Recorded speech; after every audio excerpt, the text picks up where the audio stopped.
ஆயுர்வேதம் ஒரு பொக்கிஷம், நம் ஆயுள் நீட்டக்கும் அற்புதம். டாக்டர் ஸ்ரீவர்மாஸ்.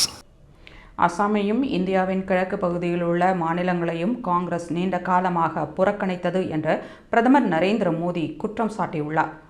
கவுஹாத்தியில் நடைபெற்ற நிகழ்ச்சியில் கலந்து கொண்டு பேசிய மோடி, நாடு சுதந்திரம் அடைந்த பிறகு அசாம் பல்வேறு சவால்களை சந்தித்த போது அதை தீர்த்து வைப்பதற்கு பதிலாக தனது அரசியல் லாபத்திற்காக காங்கிரஸ் அதை பயன்படுத்தி கொண்டது.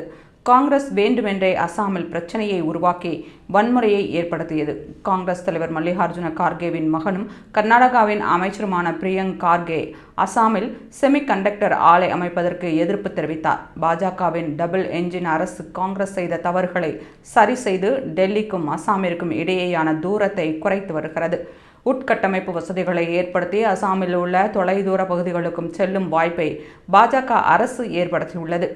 போடோ பகுதிகளில் வளர்ச்சிக்காக 1500 கோடி ரூபாயை ஒதுக்கியது மட்டுமல்லாமல் அட்டானமஸ் கவுன்சில் அமைப்பையும் பாஜக அரசு ஏற்படுத்தியுள்ளது. அது மட்டுமல்லாமல் போடோ சமூகத்தின் நலனுக்காக போடோ லேண்ட் அட்மினிஸ்ட்ரேட்டிவ் ஸ்டாஃப் காலேஜையும் அசாம் அரசு ஏற்படுத்தியுள்ளது.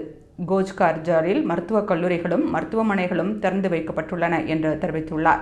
மேலும் அசாமின் தன்னம்பிக்கையும் திறமையையும் பொருளாதார முன்னேற்றமும் இந்தியாவின் வளர்ச்சியை வலுப்படுத்துகின்றன என்றும் இந்தியாவின் மிக வேகமாக வளர்ந்து வரும் மாநிலமாக அசாம் உருவெடுத்து வருகிறது என்றும் மோடி கூறினார்.